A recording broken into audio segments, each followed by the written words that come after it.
It's week 13 in NFL Survivor, and we'll discuss and debate a whopping 10 games you should consider for your week 13 Survivor pick, and it's coming up next.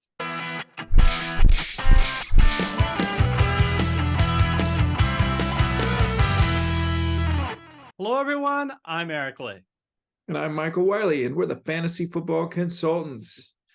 Michael, a wild week 12. And you know what? We've certainly had weeks we've been wrong, but hey, kudos to us last week. We said, hey, go with the Tennessee Titans as one of the picks if you need to take a chance because you've used most of your strong teams. And the Titans came through. Who didn't? Minnesota and New England, especially New England. We were we warned about that one. So we did all right, but what happened in our pool? Did they take our advice?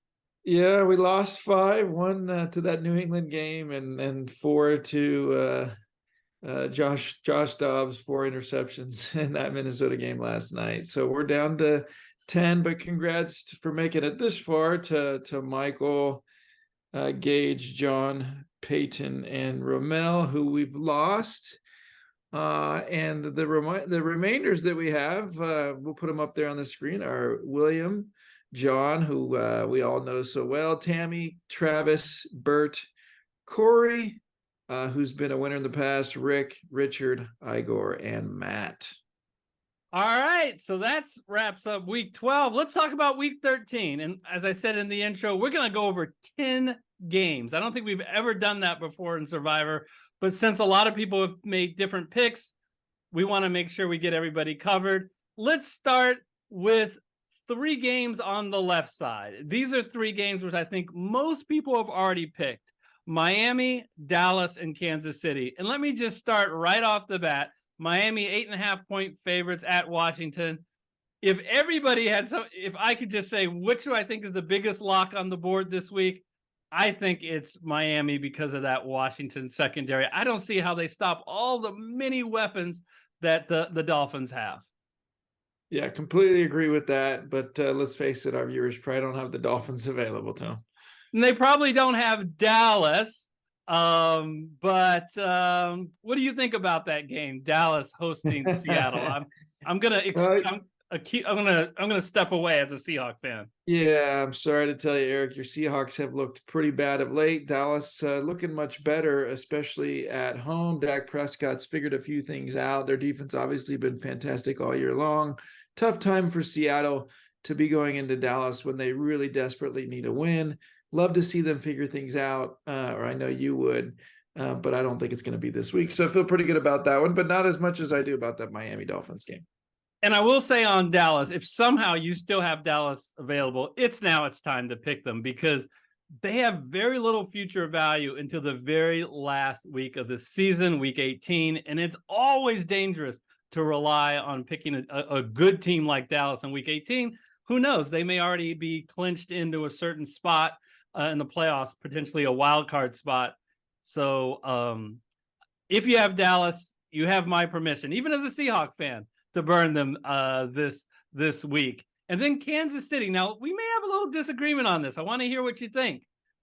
I'm against Kansas City this week. They're 6.5-point favorites at Green Bay. If you actually have spent this long a time saving Kansas City, save them for more lucrative matchups in week 15 through 17, especially in week 15 when they play at New England.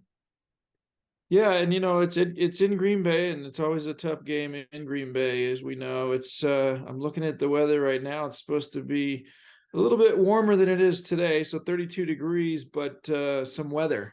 So that could prove to be challenging, although Kansas City seems to do just fine in weather. Yeah, Kansas City should win this game, but Green Bay, nice win this last week in Detroit. They have a longer break than Kansas City.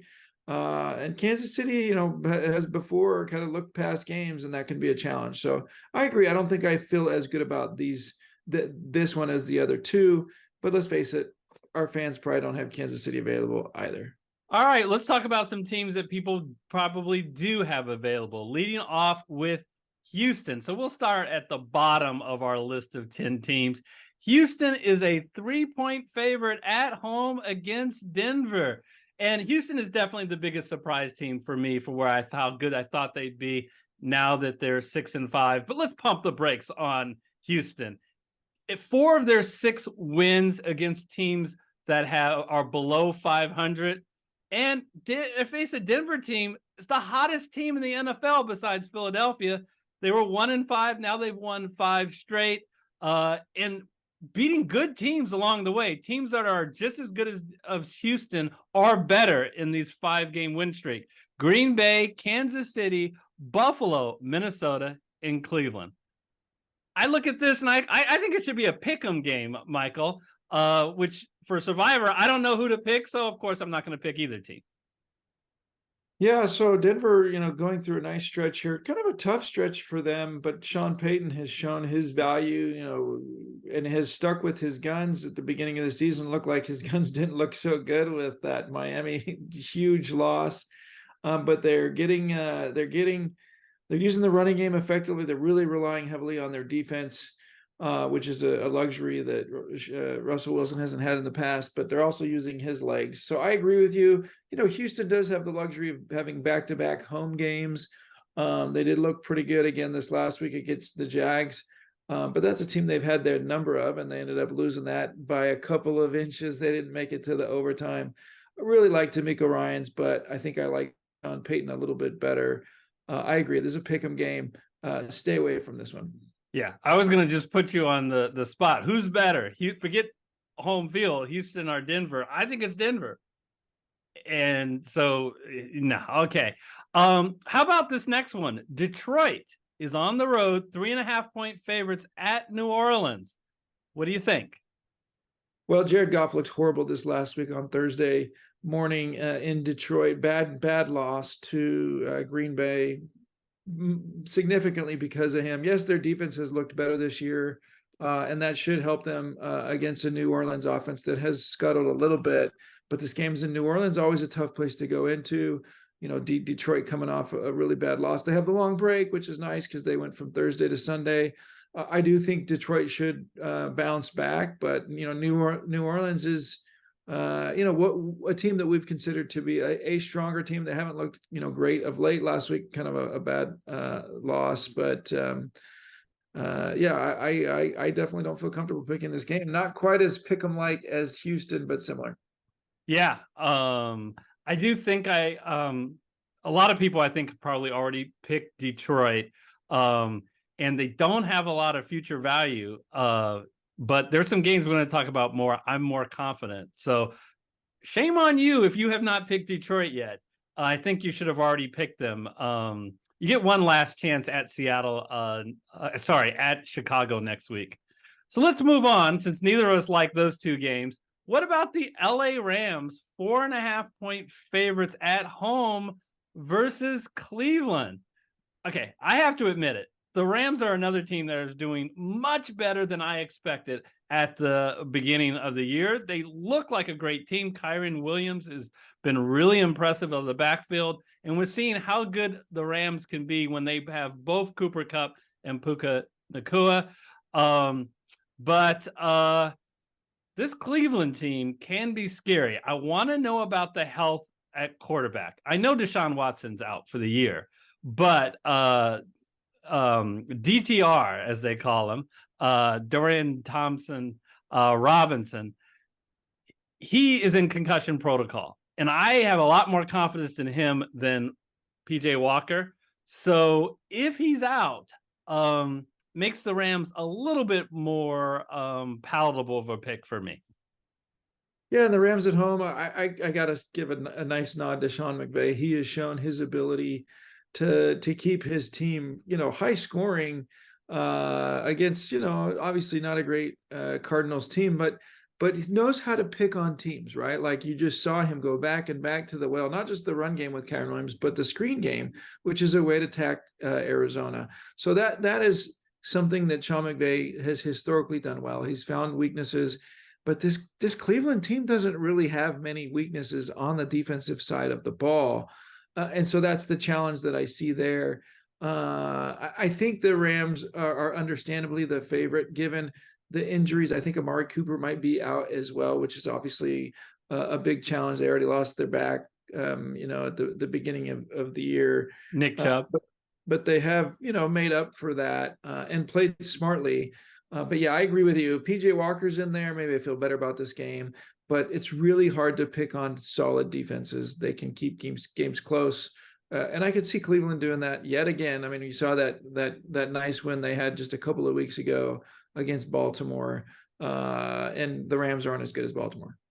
What we're seeing, a lot of these games in which there aren't the top teams, there's not a big difference in the spread, and there may not be a big difference in your opinion on how likely they're going to win.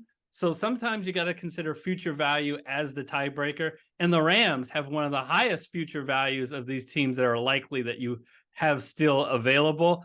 Week 15, they host Washington. And in week 17, I know that's way in the future, they're at the New York Giants. So something to keep in mind. Let's talk Pittsburgh. We have 2 5.5-point favorites, Pittsburgh and the LA Chargers. Let's start with Pittsburgh. They're at home, and they're 5.5-point favorites against Arizona. Yeah, well, we were talking about this game earlier, Eric. The firing of Matt Canada looks to be a big upgrade looks to be a big upgrade for the offense, or at least in 1 week. They got their first 400-yard game in a long time. Woo-hoo, throw a party. Yeah, exactly. Kenny Pickett is still a little bit scary. They're doing a very good job using their run game to slow the game down, to take advantage of the fact they have a bit of a stronger defense to keep games close. But that's exactly the way Pittsburgh has been winning games. Their record, don't let it deceive you, is due to winning these close games. And that's exactly what would happen here, even against an Arizona team that hasn't been good this year. Kyler Murray's back. Connor's back. This game's going to be close. So what happens in close games? Well, turnovers, can make the decision, and we've seen Kenny Pickett turn the ball over. So I think the Steelers should win this game. It's at home, and Arizona is weaker on. That's a tough place to win. But I just feel like it's going to be too close to call. Yeah, I'm less confident than you that Pittsburgh is going to win. Look here, maybe this is just a hot take. I don't think Pittsburgh is that good. 7-4, the most overrated 7-4 team. I don't know, smoke and mirrors. Similar to Minnesota last year and the New York Giants last year, they have more points against than points for, getting blown out in losses, and a lot of their wins they have barely won. In fact, in all 7 of their wins, none of them have they won by more than a touchdown. So like you mentioned, Murray and Connor being back, and once again, the tiebreaker being future value, the very next week, week 14, they host New England. Now, it's on a dreaded Thursday night, but that aside, I have much more confidence in New England as the opponent as opposed to Arizona. Going to that next game, I'll go ahead and introduce it, Eric. It's the same spread. It's the Chargers at New England, who you just mentioned. And I'll let you say a few things about it. But one of the things that makes, I like to go with coaches. And Mike Tomlin is the reason why the Steelers are 7-4. And Brandon Staley is the reason why the Chargers are 4-7. But you tell me why maybe this is a game worth really thinking about. Well, let me ask you a question. We're going to put them on a neutral field this Sunday. Chargers, Pittsburgh. Who do you think's a better team? I think the Chargers have better weapons. But that's not what I asked. Well, the coaching makes such a difference. And so this is what will happen. The Chargers will outgain them. They'll look like they got them beat. They'll even be up by 2 or 3 touchdowns, and somehow they'll find a way to lose, and the Steelers will win by 1 point. Staley would go for it on 4th and 2 at his own 25. Yeah. The fact that I have to think about it is testament that I think the Chargers are better than their 4-7 record, and the Steelers are not as good as their 7-4 record. The Chargers actually have more points for than points against this year, despite their terrible 4-7 record. Now, you can look at this 2 ways, right? It could be an indictment on the Chargers that they can't win close games, right? That they have had chances to win in so many games. They've lost 3 points or less to Miami, Tennessee, Dallas, Detroit, and Green Bay, 3 points or less in all those games. Needless to say, they're all much better teams than New England. And let me take a moment to just rip New England. I've talked about surprises. Not that I thought New England was going to be a great team, but I did not have them as one of the bottom 4-5 teams at the beginning of this year. And they clearly are. They have a chance, I think, to be the worst team in the NFL by the end of the year. They've only won twice. Their offense is just terrible. Let me just, is it as simple as this, Michael? And tell me if I'm oversimplifying it. I like the Charger defense. They lead the NFL in sacks. I think they're going to make the life difficult for Zappy back there, who it looks like will be the starter as opposed to Jones again. I just don't understand how the Chargers, the New England can score against that Charger defense as much as the Charger offense should put up. No, I think that's exactly right. And so, and let's face it, on the defensive side of the ball, New England hasn't looked that great either, which has been their strength historically. That's Bill Belichick's, kind of MO. And usually by this time of the season, he's found a way to pick someone off the scrap heap or to make a trade to shore up that defense. And that doesn't seem to be what he is doing this year. Not sure what's exactly going on with him. There's some rumors there. And so I think Bill Belichick is, not necessarily doing what it takes, but guess who does need to do what it takes? It's Brandon Staley. He's on the hot seat. He has to win this week. The rest of their season is, they got a tough schedule. If he doesn't win this week, he's gone. I would say that without reservation, and he doesn't want to be gone. And so, he's been coaching the defense the last couple of weeks, as he said, and that's an area where they've gotten better. Really some tough calls went against them this last week in that Baltimore game on Sunday night. So they're going to win this game, and I think they're going to win it pretty handily. This is when I actually might bet the spread. If the weather were different, I might feel differently. But yeah, I think this is a week where the LA Chargers should get a win. So 2 quick points. One is I agree with you on the Chargers' future schedule, which is why they have very low future value. So if you have the Chargers available, this is going to be one of your last chances to use them. And yeah, I did look at the weather, the long-term forecast, because this is in New England, right? No snow. It's actually snowing today, but no snow projected on Sunday, maybe some rain, reasonable 45-degree weather. So I'm not too concerned with the fact that the Chargers have to hit the road. Do you ever buy in on this? Does it bother you to have a West Coast team have to crisscross the country? Yeah, no, I do think it has an impact over the long haul, not necessarily from week to week, but over the season. If that happens back to back, then I see it having an impact. But, back to back weeks, not as much. All right. So we still have a few more games to get to. Now we're up to a 6-point spread. It's Tampa Bay at home, 6-point favorites over the Carolina Panthers. I said that New England is going to maybe end the season as the worst team. Well, they need help from Carolina. The Carolina's got to win another one because they're a 1-win team. Upsetting Houston is their only win. Tell us about this game. Well, the Carolina Panthers are, the worst team in football for a reason. They had the one quality win against Houston, if you call that a quality win. And they've been able to keep a couple of close teams close that are bad teams, but when they've played better teams, they've gotten beaten up. The question is Tampa Bay, a better team? They're 4-7. It's not like their defense has been as good as they have been historically, but they're still tough against the run. Baker Mayfield does, make mistakes, but he also can do things to help that team out. I've been really frustrated by the usage of Godwin, and I think that's a big knock on them. I'm nervous about this game, but you and I talked about it a little bit earlier today. I think you're a little bit higher on it, so I want to hear your thoughts on it, and then I'll reserve judgment for that.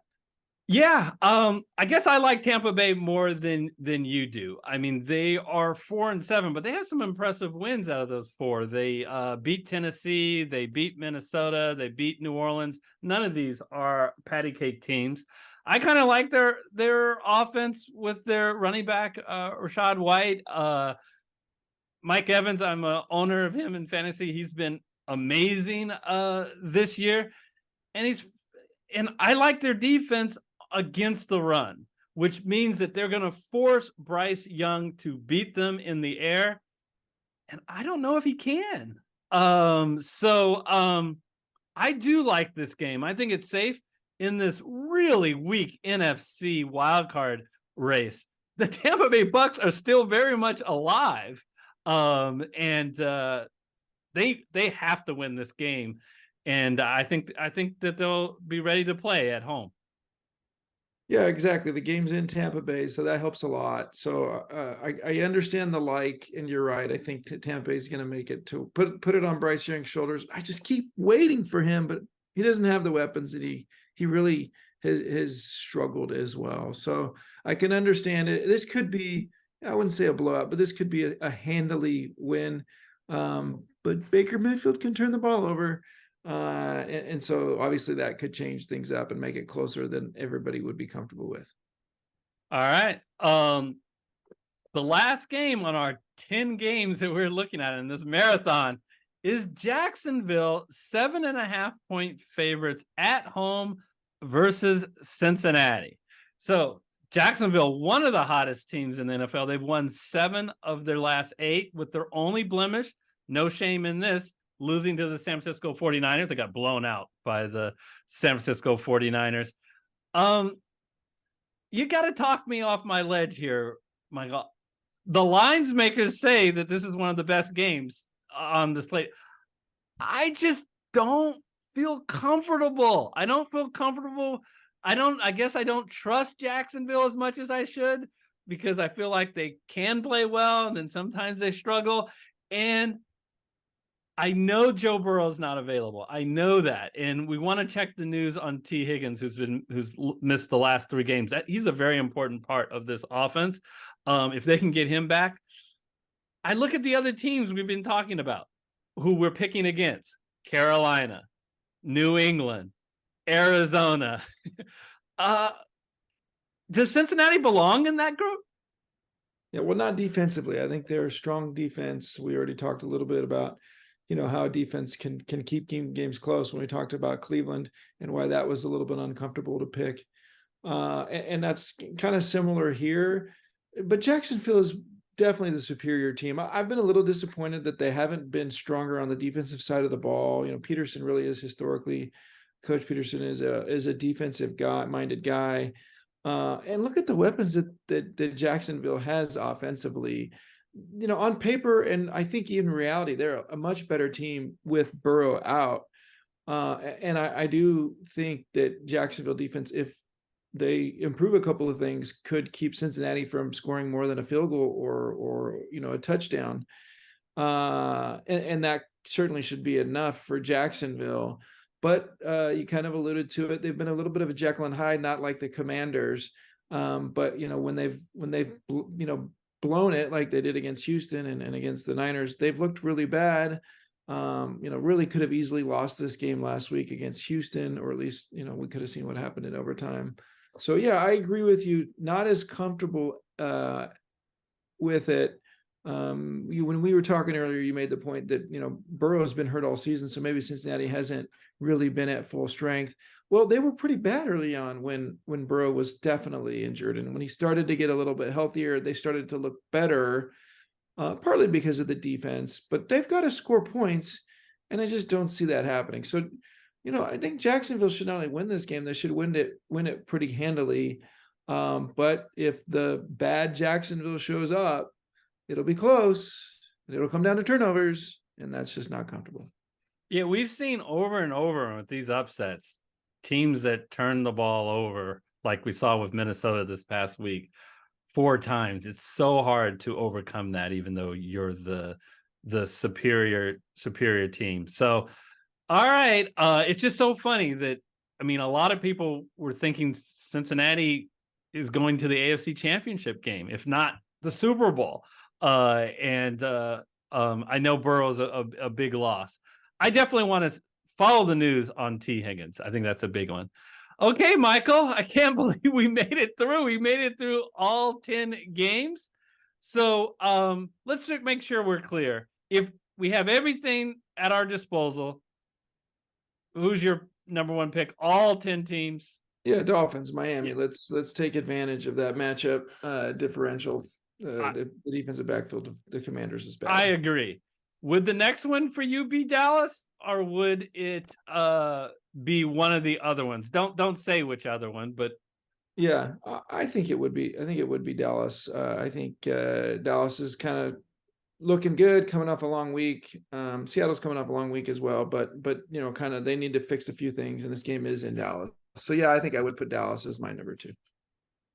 All right, I'll just begrudgingly say okay with that, but I am far more comfortable with Miami than Dallas. Okay, my pick is not Kansas City.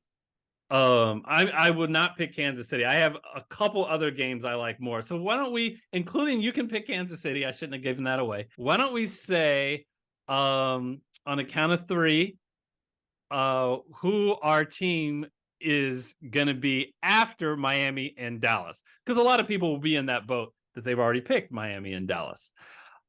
1, 2, 3, Chargers. Staley's Chargers. Staley's Chargers. That makes me less comfortable that you call them Staley. Yeah, exactly. I can't believe I would be willing to put my survivor life, if I had one, on the line with Staley, but he's going to make sure they get the win this week. Wow. Okay. Let's go with the second pick after the Chargers, because it's possible people could have used the Chargers earlier this year.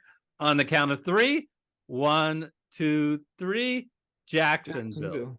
Wait, I thought you were going to say Tampa Bay, and I was switching it up. Okay. Yeah, I know. Earlier, I think I was on Jacksonville, and then you swayed me over to Tampa Bay, and now maybe I'm gone back to Jacksonville. But I feel like both these, both Jacksonville and Tampa Bay should take care of business. I feel pretty good about both, but I do feel a little bit better about Jacksonville.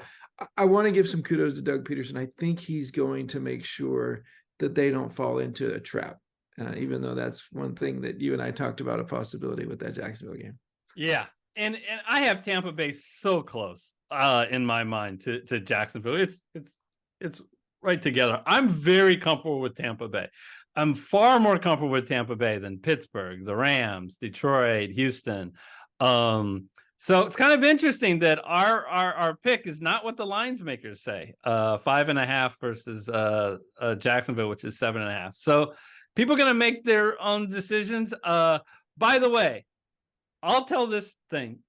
I'm picking Jacksonville ahead of Tampa Bay if T. Higgins is out. If T. Higgins plays, I will want to swap after. I still pick the Chargers ahead of both, but I will then move to Tampa Bay over Jacksonville if T. Higgins is active for that game. So watch the news. Any final comments about this whole Survivor week? No, I think we hit on the key points. Good luck to those that are still around. I think I expect to see all 10 of you make it this week. All right. We want to remind you, please smash that like button, share your comments in the comment section about this week, and hit the red subscriber button followed by the bell icon. Until we see you when we break down week 14, take care, everybody. Bye-bye. We'll put 2 videos on the screen we think you'll enjoy.